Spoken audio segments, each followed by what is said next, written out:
சென்ட்ரலைஸ்டாக procure பண்ணி நம்ம supply பண்ணுறோம். இந்தியாவுக்கே ஒரு முன்மாதிரியான இந்த ஒரு அமைப்பு 1994-95 அந்த காலகட்டங்களில் ஆரம்பிக்கப்பட்டது. இந்த நிறுவனத்தின் மூலமாக முன்னே இருந்த ஒரு லோக்கல் பர்ச்சேஸ்ன்னு சொல்லப்படுற அந்தந்த மருத்துவமனையில் அவங்கவுங்க பர்ச்சேஸ் பண்ணிகிட்டு இருந்த அந்த முறை அது தவிர்க்கப்பட்டு எந்தெந்த மருத்துவமனைகளுக்கு எவ்வளோ தேவை அப்படிங்கிற ஒரு சென்ட்ரலைஸ்டு சிஸ்டம் மூலமா ஒரு சிஸ்டம் ட்ரிவனாக இங்கே பண்ணிகிட்ருக்கோம்.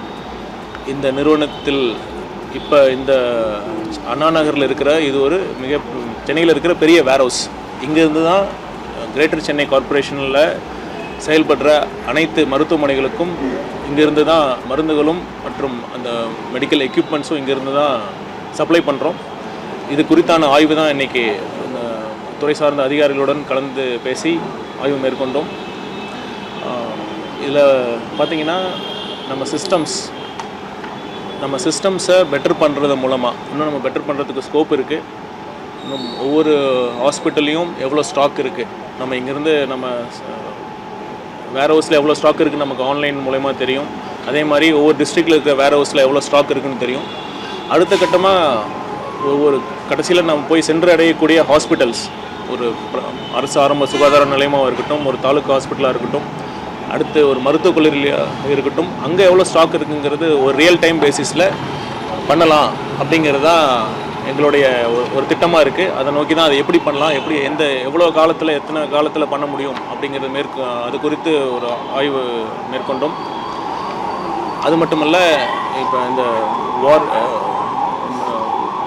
மிடில் ஈஸ்டில் நடக்கிற ஒரு வார்னால் ட்ரக் சப்ளைஸ் ஷார்ட்டேஜ் நடக்கக்கூடிய வாய்ப்பு இருக்குது அப்படின்னு நாம் ஒரு முன்னெச்சரிக்கை நடவடிக்கையாக அந்த மாதிரி ஒரு காலகட்டத்தில் இந்த சில எசென்ஷியல் இன்க்ரீடியன்ட்ஸ்லாம், மருந்து தயாரிக்கிறதுக்கான எசென்ஷியல் இன்க்ரீடியன்ட்ஸ்லாம் சிலது தட்டுப்பாடு ஏற்பட்டால் அதை எப்படி சமாளிக்கலாம் அப்படிங்கிறத குறித்தும் ஒரு ஆய்வு மேற்கொண்டோம். அப்புறம் இந்த வேர்ஹவுஸ்க்கு பின்னாடி இன்னொரு புது வேர்ஹவுஸும் நம்ம கட்டிகிட்ருக்கோம், அதையும் நம்ம பார்க்க போகிறோம். ஸோ இதுதான் இன்றைய ஆய்வின் முடிவு. சில வேக்சின்ஸ் குழந்தைகளுக்கு யூஸ் பண்ணக்கூடிய வேக்சின்ஸ்லாம் இன்னும் அரசு மருத்துவமனைகளில் எல்லா வேக்சின்ஸ் போட்டாலும் பல வேக்சின்ஸ் ப்ரைவேட்டில் போடுற மாதிரி ஒரு சுச்சுவேஷன் இருக்குது. எக்ஸாம்பிள் இந்த நியூமோகோக்கல் கான்ஜுகேட் மாதிரி சில வேக்சின்ஸ்லாம் வெளியில் மட்டும்தான் கிடைக்குது. இதை ஏதாவது ரெக்டிஃபை பண்ண முடியுங்களா? இது தனியார் மருத்துவமனையில் தேடி போக வேண்டிய ஒரு நிலை ஏற்படாத மாதிரி மாற்ற முடியும்? இல்லை, அதாவது குழந்தைகளுக்கு என்னென்ன வேக்சின் போடணும் WHO ரெக்கமெண்டேஷனில் நம்ம இந்தியன் பீடியாட்ரிக் அசோசியேஷன் மூலமா ஒரு யுனிவர்சல் இம்யூனைசேஷன் ஸ்கெடியூல்னு ஒன்று நம்ம அரசு பரிந்துரைக்கக்கூடிய ஒரு ஸ்கெடியூல் இருக்குது. அதில் பரிந்துரைக்கக்கூடிய அனைத்து வேக்சின்ஸும் நம்ம கவர்மெண்ட் சப்ளை பண்ணுறோம். இதை தவிர தனியாரில் நீங்கள் சொல்கிற மாதிரி ஆப்ஷனல் வேக்சின்ஸ் நிறையா கிடைக்குது, அதை மக்கள் போட்டுட்டு தான் இருக்காங்க. அதான் சார், நாமக்கல் மாவட்டம் விவகாரம் எந்த அளவுக்கு விசாரணை போயிட்டு இருக்கு? நான் கடந்த காலங்களில் இது போன்ற உயிரிழப்புகள்லாம் ஏற்படும்போது ஒரு விசாரணை குழு அமைப்பாங்க, விசாரணை அதிகாரி போய் விசாரணை செய்வாங்க. ஆனால் இறுதியில் மருத்துவர் மேலே எந்த தவறும் இல்லை அப்படின்ற மாதிரி நிறையா செய்திகள் கடந்த காலங்களில் கேள்விப்பட்டிருந்தோம். எந்த விதமான ஆக்ஷனும் எடுக்காத சூழலாக இருந்தது. இப்போ இந்த விவகாரத்தை எப்படி கையாளும்போது புதிய அரசு ரைட், அதாவது ஒவ்வொரு சர்ஜரியுமே அது எலெக்டிவாக இருந்தாலும் பிளான்டாக இருந்தாலுமே ஒரு எமர்ஜென்சி தான். இந்த சர்ஜரி பார்த்திங்கன்னா ஒரு ஜென்ரல் அனஸ்தீசியா கொடுத்து தான் இந்த சர்ஜரி பண்ண வேண்டிய சூழல் இருக்குது. ஜென்ரல் அனஸ்தீசியானா உங்களுக்கு தெரியும், பேஷண்ட்டுக்கு மயக்க மருந்து கொடுத்து அந்த சர்ஜரி முடியும் வரை அவங்க மயக்க நிலையிலே இருப்பாங்க. சர்ஜரி முடிந்ததுக்கு பிறகு தான் திரும்பவும் ரிவைவ் பண்ணுவாங்க. இது பார்த்திங்கன்னா ஒவ்வொரு சர்ஜரியுமே ஒரு எமர்ஜென்சி தான். நார்மலாகவே சில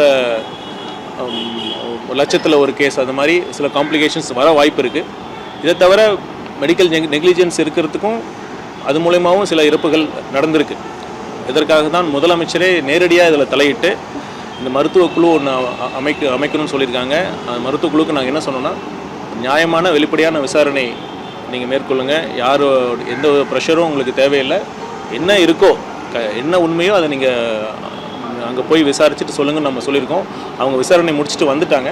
மேபி இன்றைக்கி இல்லை நாளைக்கு அவங்க என்ன சொல்கிறாங்கன்னு பார்த்துட்டு ஒன்று மட்டும் நான் நிச்சயமாக சொல்கிறேன், முதலமைச்சர் அவர்கள் உத்தரவில் சொல்கிறேன், நியாயமான இந்த விசாரணை நடக்கும். தவறு நேரும் பட்சத்தில் கண்டிப்பாக உரிய நடவடிக்கை எடுக்கப்படும்.